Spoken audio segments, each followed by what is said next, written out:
Agora, a Bíblia lida e explicada com Alain Amorim. Para quem quer ouvir a palavra de Deus de forma simples e compreensível.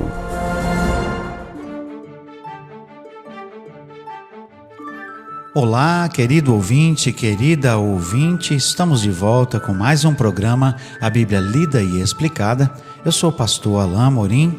Nós vamos continuar o nosso estudo no Evangelho de Marcos. Sim, estamos no novo livro do Novo Testamento, Evangelho de Marcos, o segundo livro, no capítulo 1. Hoje vamos estudar juntos o texto a partir do versículo 21 até o versículo 28.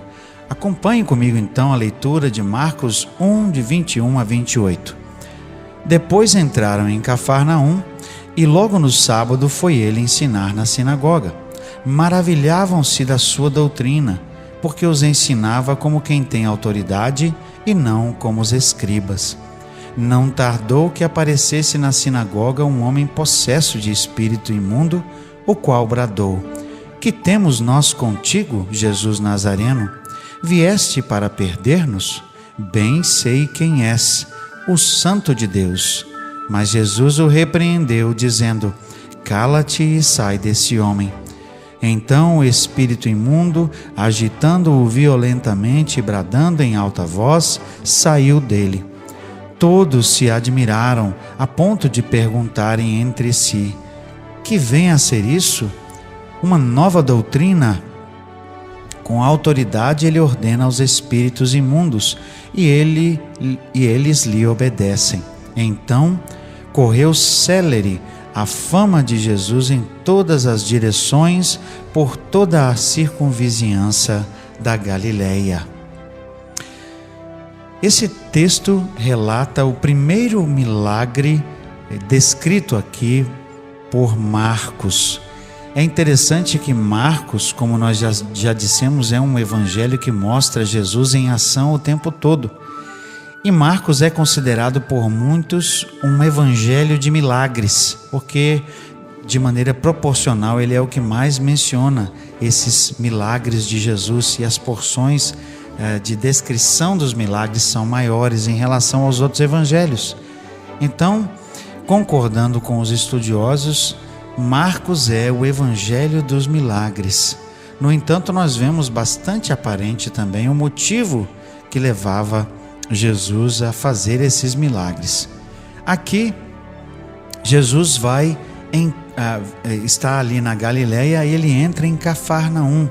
Cafarnaum, que veio a ser então o lugar fixo de Jesus, do ministério de Jesus, perto ali de onde ele nasceu, perto de onde ele morava, em Nazaré, não é?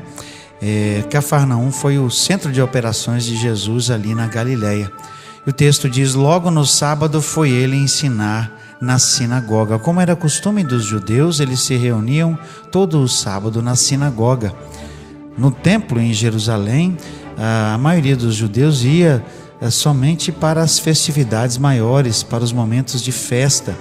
Em geral, eles se reuniam na sinagoga. Em todas as comunidades, havia uma sinagoga. Ali eles faziam as orações, tinham a leitura da Escritura, e alguém também oferecia um sermão. E aqui o texto diz que as pessoas se maravilhavam da doutrina de Jesus, porque os ensinava como quem tem autoridade e não como os escribas. O nosso autor, o Hendrickson, até aponta para o fato de que foi provavelmente nesse momento aqui que Jesus leu aquele texto lá de Isaías 61, o Espírito do Senhor está sobre mim para proclamar a liberdade aos cativos, o ano aceitável do Senhor. E as pessoas estavam maravilhadas, né? E elas diziam: ele ensina como quem tem autoridade. É interessante, e aqui eles dizem: não como os escribas. Os escribas, às vezes, nas suas interpretações, nos seus comentários que se seguiam à leitura da Escritura, tinham o hábito de divagar um pouco, de sair um pouco do tema. Isso está relatado em alguns escritos antigos dos judeus, mas aqui Jesus ensinava como quem tinha autoridade. E é óbvio que Jesus assim ensinava, porque a sua doutrina vinha do próprio Deus, a sua doutrina vinha do Pai, por isso ele tinha autoridade naquilo que falava. Verso 23 então nos traz algo interessante: não tardou que aparecesse na sinagoga um homem possesso de espírito imundo, o qual bradou: que temos nós contigo, Jesus Nazareno? Vieste para perder-nos? Bem sei quem és, o Santo de Deus.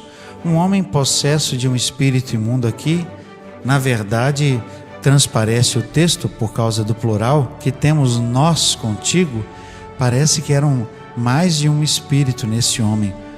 O fato é que Jesus não trava nenhum tipo de conversa com esse homem e com esse espírito.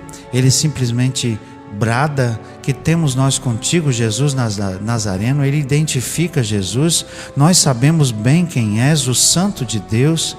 Mas Jesus não tem qualquer tipo de conversa com esse homem. Ele simplesmente repreendeu o espírito e disse: cala-te e sai desse homem.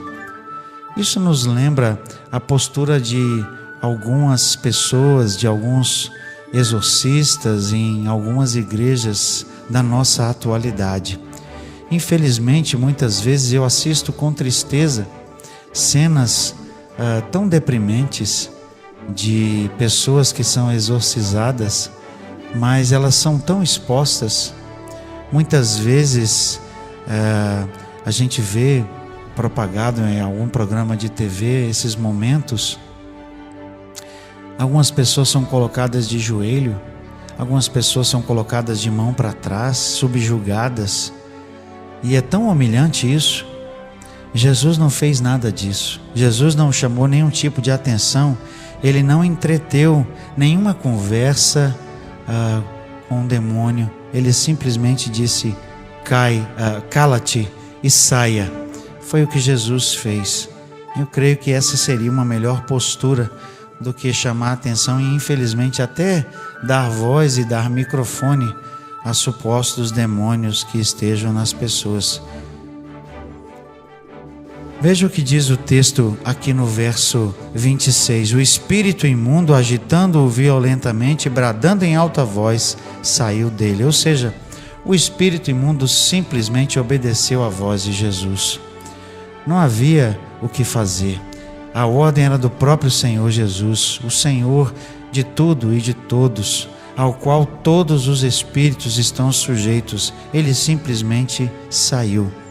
Verso 27 então diz que todos se admiraram, a ponto de perguntarem entre si: que vem a ser isso? Uma nova doutrina? Com autoridade ele ordena aos espíritos imundos e lhes obedecem.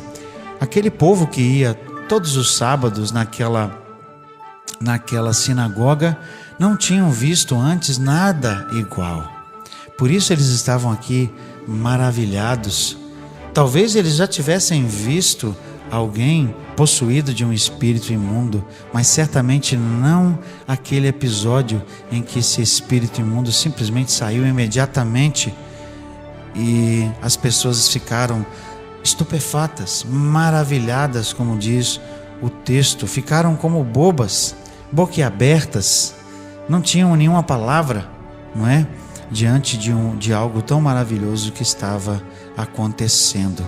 Verso 28 simplesmente diz o seguinte: então correu célere a fama de Jesus em todas as direções, por toda a circunvizinhança da Galileia. É óbvio que essa não era a intenção de Jesus, mas também é óbvio que aquilo que Jesus estava fazendo e fez ali começou a ser levado para as outras pessoas, e de boca em boca e de pessoa em pessoa, as novas sobre Jesus e a sua fama como alguém que ensinava com propriedade e como alguém a quem os espíritos estavam sujeitos e alguém que curava. Certamente a sua fama estava ficando maior, começou a ser conhecida. O texto diz aqui, por toda a circunvizinhança da Galiléia, em toda aquela região. E nós vemos que logo as pessoas vão começar a seguir Jesus e a estar onde Jesus está, porque querem ser curadas, trazendo também as pessoas endemoniadas, não é? E o que nós vemos, o que veremos, na verdade, acerca de Jesus é a sua misericórdia. E o fato de que Jesus acolhe as pessoas, cura as doenças e, sobretudo, prega o Evangelho. Nós vamos continuar o nosso estudo aqui no capítulo 1 de Marcos, no nosso próximo encontro. Até lá, então, que Deus abençoe a sua vida. Acesse agora nossa plataforma e baixe os podcasts www.rede316.com.br. A Bíblia lida e explicada com Alain Amorim.